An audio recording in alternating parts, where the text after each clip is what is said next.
amigas e amigos. Muito bom ter vocês aqui.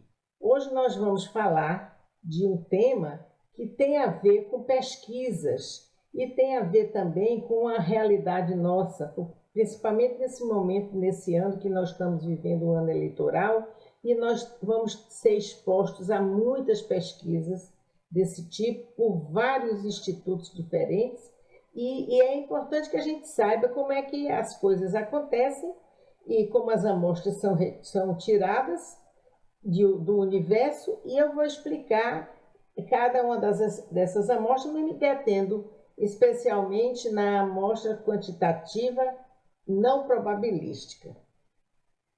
Então, gente, eu espero que vocês fiquem até o final para poder entender tudo que eu vou falar, e peço desde já que deem aí o seu like, se inscrevam no canal se ainda não são inscritos, e vamos aí ver qual é o tema de hoje. Eu também chamo a atenção que aqui, ó, no vídeo 15, eu já havia falado sobre esse tema. E se vocês quiserem retornar lá para poder se atualizar também, seria interessante. Eu resolvi fazer esse vídeo e falar sobre a amostra não probabilística, porque há 2 ou 3 semanas atrás foi divulgada uma pesquisa feita por um instituto de pesquisa jovem que não tem tradição no mercado e contratado por uma corretora de valores, que mostrava resultados atípicos em relação a toda a série histórica que foi divulgada esse tempo todo, desde o ano passado, onde se viu um candidato sempre à frente das pesquisas, da preferência do público, seguida por um segundo candidato que também se posicionava nessa posição durante todas essas pesquisas. E como o resultado foi muito controverso e foi discutido na mídia, eu então resolvi para mostrar a vocês como se faz uma amostra não probabilística e quais são os possíveis desvios que podem ocorrer nesse tipo de resultado amostral. Sobre a amostra probabilística, eu quero dizer a vocês que ela é assim chamada porque ela, da maneira como é escolhida a amostra, o segmento do universo que vai ser pesquisado, todos os indivíduos do universo, eles poderão ter a possibilidade de serem escolhidos para fazer parte dessa amostra. Se faz isso de forma aleatória, ou seja, o pesquisador, ele se aliena da escolha e em geral, ele faz um sorteio. As amostras probabilísticas aleatórias, elas podem ser de vários tipos, e eu vou citar alguns aqui, porque depois esse assunto vai ser objeto de um novo vídeo e eu vou detalhar todos esses tipos. Então, os tipos são aleatória simples, aleatória sistemática, estratificada, por conglomerados ou por cotas. Então, eu vou mostrar a vocês o que é uma amostra não probabilística. Esse tipo de definição amostral, ela é caracterizada por um aspecto muito importante, que é exatamente dela não dar possibilidade a todas as pessoas, todos os indivíduos que fazem parte do universo, as mesmas chances de serem selecionados. A forma como você escolhe os respondentes é caracterizada por muitos desvios no resultado dos dados, porque os participantes das pesquisas são escolhidos de forma não aleatória, ou seja, os pesquisadores, de alguma maneira, concorrem para definir quem serão os respondentes, tá? Mesmo que eles sejam escolhidos ao acaso, de forma acidental. Esse tipo de amostragem ela é válida, desde que de quem aplica os questionários exclua ao máximo a intenção de escolher deliberadamente este ou aquele participante. Porém, a representatividade do universo de quem quer se ouvir a voz, né, representado por essa amostra, é muito falha nesse tipo de seleção. porque interfere de alguma maneira a vontade do pesquisador de escolher esse ou aquele outro respondente. Essa metodologia ela pode ser legitimamente aplicada e quando se pretende o quê? Obter resultados rápidos e mais econômicos, porque o processo de coleta e crítica dos dados, de análise e obtenção dos resultados, deve ocorrer de forma a permitir uma divulgação imediata da pesquisa. Excepcionalmente, quando se faz pesquisas eleitorais, existe essa urgência de se ter os resultados para que sejam divulgados. Então, muitas vezes se apela para a amostra não probabilística. Entretanto, ela sendo feita de forma adequada, sem intencionalidade de fraudar ou de ampliar os desvios naturais que ocorrem com esse tipo de escolha, ela é perfeitamente válida. Existe uma perda de representatividade nessa amostra. Quer dizer, essa amostra ela não representa muito de forma fidedigna o universo de quem quer se ouvir a voz, né? Então, por isso, ela tem uma confiabilidade meio duvidosa dos resultados. Os desvios ocorrem de forma maior, porque toda amostra, toda pesquisa sempre tem seus desvios, mas eles podem ser minimizados com algumas ações, certo, que o pesquisador utiliza para manter a confiança dos dados. Eu vou dar um exemplo e vamos comentar sobre isso. Digamos que uma pesquisa tenha sido contratada por um cliente específico, no caso, como eu comentei, que aconteceu na realidade, eu estou dando um exemplo fictício, mas poderá ter ocorrido nessa pesquisa que eu comentei, que esse cliente seria uma corretora e os resultados mostram exatamente a quebra dessa série histórica de pesquisas que apontavam o candidato, no caso Jair Bolsonaro, sempre em segundo lugar, certo? Os resultados dessas pesquisas mostravam que havia um candidato que estava liderando a preferência do eleitorado, que não era esse. Então, com o pretexto de obter credibilidade, o Instituto apelou para o aspecto de que ele tinha feito a escolha amostral de forma não probabilística. Poderia ter havido um interesse de distorcer os resultados, atendendo ao interesse do cliente, quem encomendou a pesquisa. E como é que isso poderá ter se dado? Através da escolha de áreas físicas, onde você iria encontrar as pessoas que teriam o perfil do eleitorado desse candidato. Nesse caso, se você utiliza isso, mesmo qualquer uma outra pesquisa que fizer isso, ele está desviando a credibilidade e esses dados que são obtidos não são confiáveis.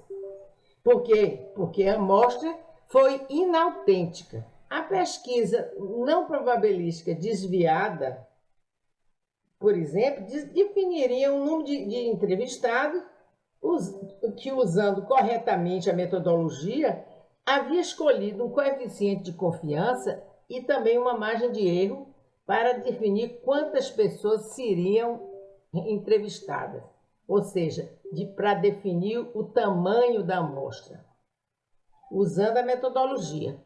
Entretanto, o desvio poderia ter ocorrido se fossem definidos locais onde se sabia que existiam pessoas que eram eleitores do segundo candidato, né? Por exemplo, no caso de Jair Bolsonaro, seria você vai escolher pessoas para serem entrevistadas nos clubes de tiro, né? Nas igrejas evangélicas, por exemplo, somente para eu citar 2 locais físicos que poderiam concorrer para facilitar um resultado que era esperado.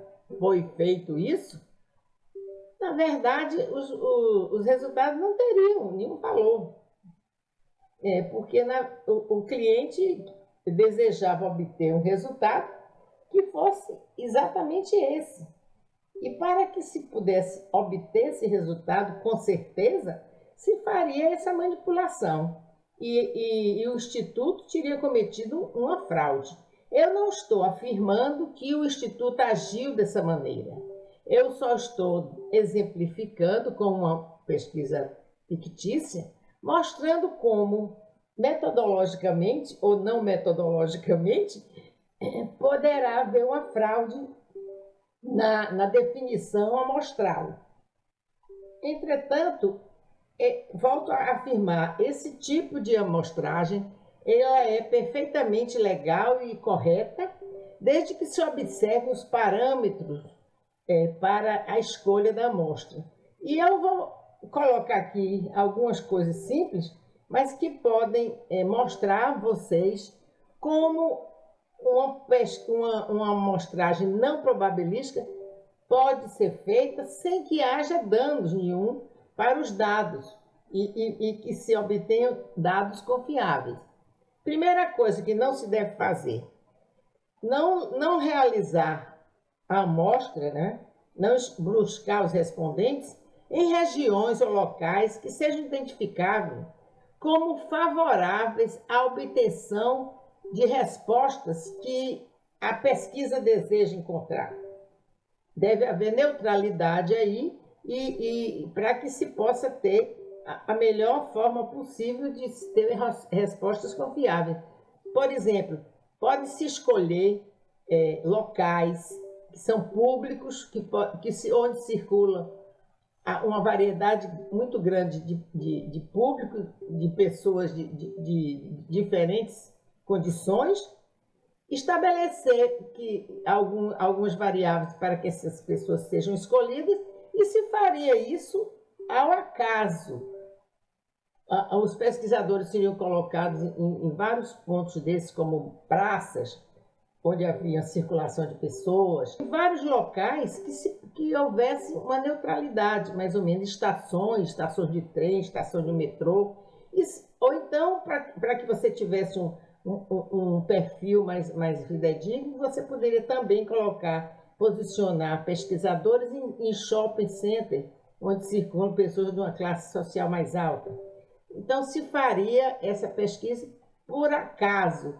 Cada pesquisador se posicionaria num ponto e, por exemplo, de 3 em 3 pessoas, ele escolheria uma para... A terceira pessoa ele escolheria para entrevistar. Depois que fizesse isso, ele voltaria a contar 1, 2, 3 e poderia entrevistar outra pessoa, considerando, por exemplo, sexo, metade de homens, metade de mulheres.